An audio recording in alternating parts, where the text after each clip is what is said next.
few rice. So I'm gonna wash my hands because I was holding money earlier.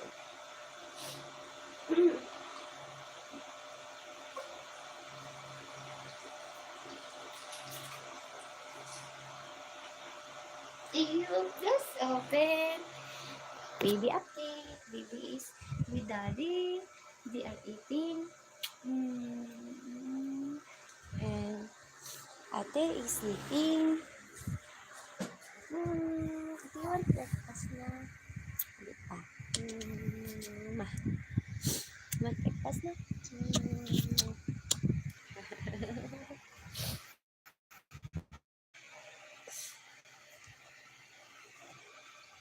Si Kisiya mahilig sa wire. Be careful sa wire.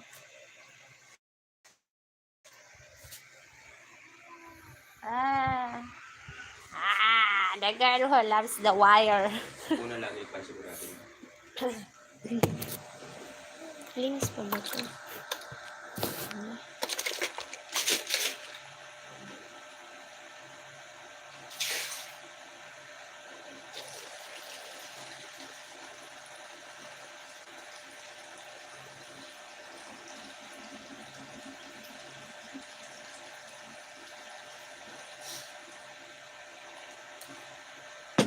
Ayun.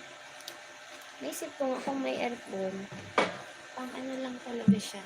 Dapat may exhaust din.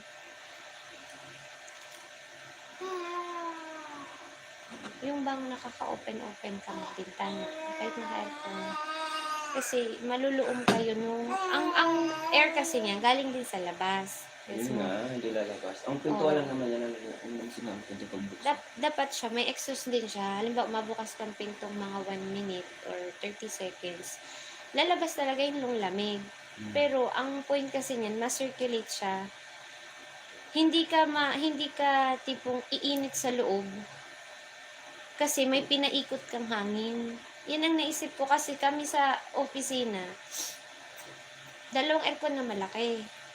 Mainit yan pag sarado kami. Pero pag may electric fan, mas ano siya, tsaka nag-open-open ba kami, may mapasok labas. Mas malamig. Mas malamig siya. Kesa yung isang aircon ka lang, na-try ko na kasi, ako lang, isang aircon. Minsan 2 aircon, mainit pa rin. Talaga. Dapat pala na-circulate siya. Kahit minsan naka-aircon. Wala man yata we don't have aircon, guys, by the way. We're talking how we will become aware in the use of air conditioning units. Kasi yung ganun kaliit, ano lang yun, parang 1 horsepower ata yung ganun. Pang kwarto lang maliit yun. lang naman ang pagkukuha kasi ng aircon dapat kung